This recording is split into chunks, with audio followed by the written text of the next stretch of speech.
नमस्कार साथियों, मैं राजबल गुंड। आप देख रहे हैं GEM भारत न्यूज। अभी हमारे बीच जो कि बक्सर जिले के चर्चित चेहरा जो देख रहे हैं, इन्हीं से परिचय जानेंगे। और काफ़ी उत्तर प्रदेश से लेकर बिहार से लेकर एकदम पूरे भारत में धरातल पर भ्रमण करने वाले हमारे साथ मौजूद हैं। स्वागत है सर मेरे चैनल में।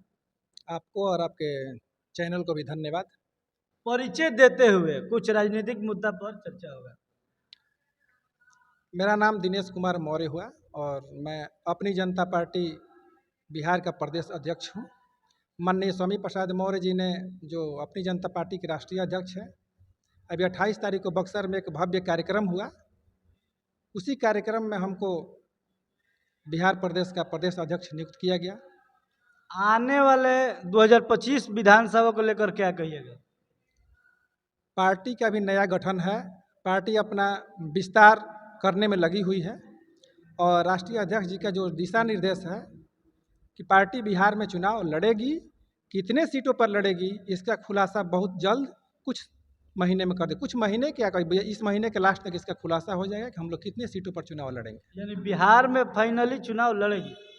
चुनाव तो लड़ना है क्योंकि राष्ट्रीय अध्यक्ष जी का जो दिशा निर्देश मिला है और बहुत जल्द वो फिर दोबारा दौरे पर बिहार आने वाले हैं। पटना में एक प्रेस कॉन्फ्रेंस होगा और वहाँ से समथिंग घोषणा हो जाएगी कि बिहार में पार्टी कितनी सीटों पर चुनाव लड़ेगी। चुनाव लड़ने का मुख्य उद्देश्य क्या रहेगा?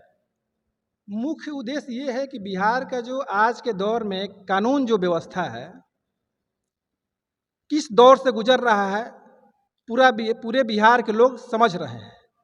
और यहाँ जो एक तरफ बीजेपी है और दूसरे तरफ आरजेडी है, कभी इसके साथ सरकार बनता है, कभी उसके साथ सरकार बनता है।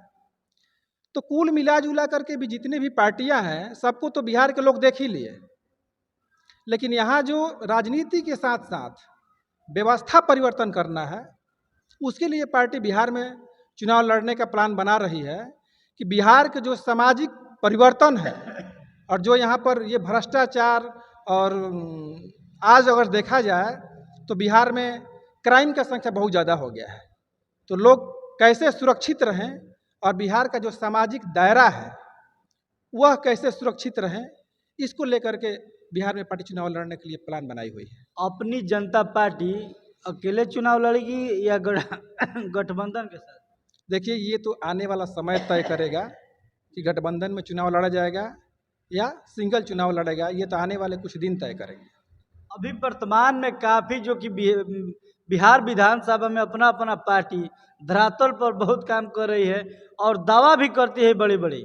इनका दावा क्या रहेगा अपनी जनता पार्टी का? देखिए, दावा का क्या कहा जाए। अभी हम लोग देख रहे हैं कि बक्सर में किस हिसाब से और कितने घटनाएं घट रही है। हमको लगता है कि एक समय था, आज से कुछ दिन पहले 7 दिन के अंदर 7-8 घटनाएं हुई। आज भी एक घटना हुआ ढकाइच में।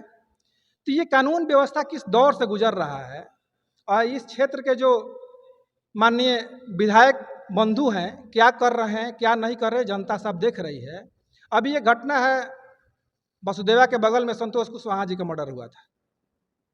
जी, और अभी वर्तमान में बिहार की धरती पर विक्रमगंज में माननीय नरेंद्र मोदी जी का आगमन होता है और ऑपरेशन सिंदूर के बारे में कहा जाता है, काफी बजट के बात होता है। इस पर आपका क्या प्रतिक्रिया है? देखिए, ये सब नौटंकी है।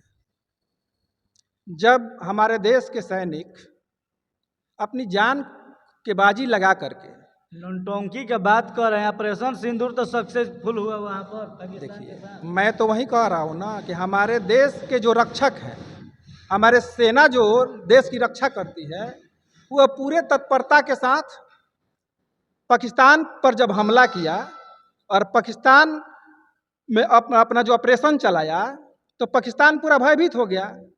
लेकिन हमारे देश के जो रहनुमा है प्रधानमंत्री माननीय नरेंद्र मोदी जी, अमेरिका के दबाव में आकर के उन्होंने सीज फायर कर दिया।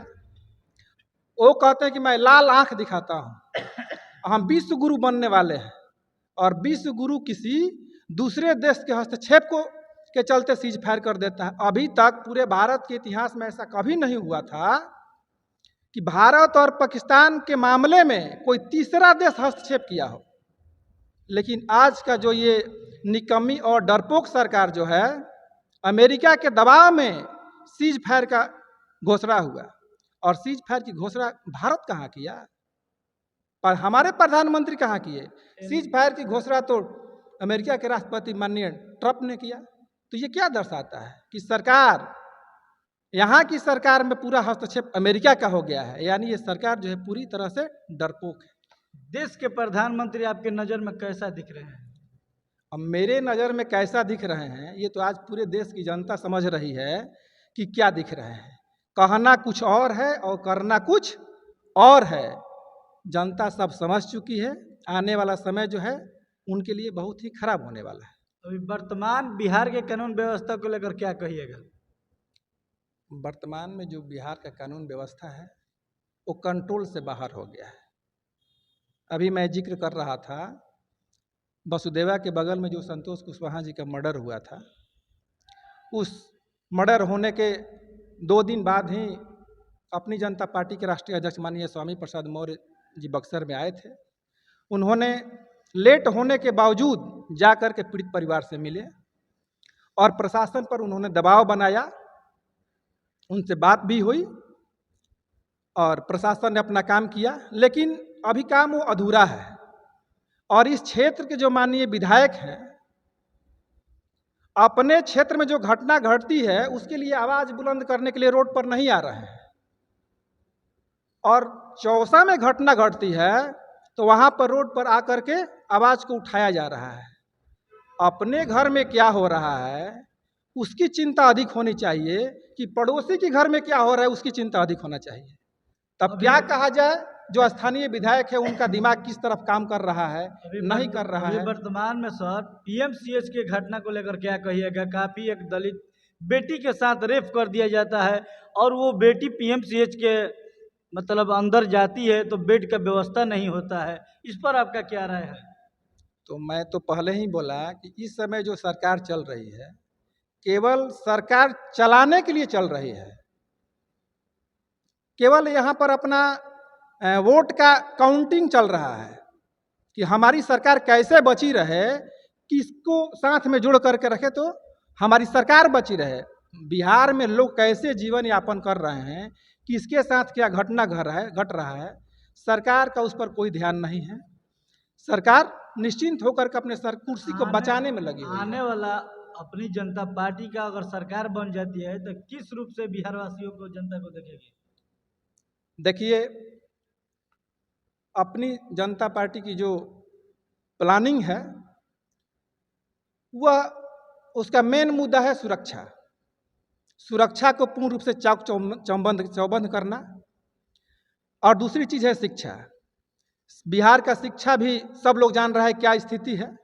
वादा करके सरकार बनी कि शिक्षा में सुधार करेंगे। यहाँ शिक्षा में क्या सुधार हुआ है सब लोग देख रहा है। सारे लोग प्राइवेट स्कूल की तरफ भाग रहे हैं। इसका मतलब है कि जो गवर्नमेंट का जो विद्यालय है उसमें ठीक ढंग से शिक्षा की व्यवस्था नहीं है, इसलिए लोग आज प्राइवेट की तरफ रुख करते जा रहे हैं। एनडीए सरकार तो आरटीई के तहत काफ़ी प्राइवेट स्कूलों में 25% का कम से कम भागीदारी दे रहे हैं कि जाकर सभी बच्चे पढ़ें। देखिए, ये गरीब लोगों को पढ़ाई से भटकाने का एक सिस्टम है। जब सारे लोग धीरे धीरे प्राइवेट की तरफ बढ़ने लगेंगे तो गवर्नमेंट कहे कि सारे लोग जब प्राइवेट की तरफ जा रहे हैं तो फिर गवर्नमेंट स्कूल रखने का क्या मतलब है, और यही सब दिखा करके सरकारी विद्यालय को बंद कर दिया जाएगा। और तब जा करके जब गवर्नमेंट का प्राइवेट विद्यालय जो होगा उसके फी इतने बढ़ जाएंगे कि आम आदमी के पहुंच से दूर आज है, आने वाले दिन में इतना दूर हो जाएगा कि पढ़ने के लिए कोई सोच ही नहीं पाएगा। ये बहुत दूरगामी रणनीति के तहत ये काम किया जा रहा है। क्या परिचय हुआ आपका? दिनेश कुमार मौर्य, अपनी जनता पार्टी प्रदेश अध्यक्ष बिहार। देखिए कि अभी हमारे साथ प्रदेश अध्यक्ष बिहार अपनी जनता पार्टी के दिनेश मौर्य जी थे। बाकी आप लोग इस वीडियो को देखकर एक बार कमेंट करके अपना अपना प्रतिक्रिया दीजिएगा। ये वीडियो कैसा लगा। जय हिंद, जय भारत, जय संविधान।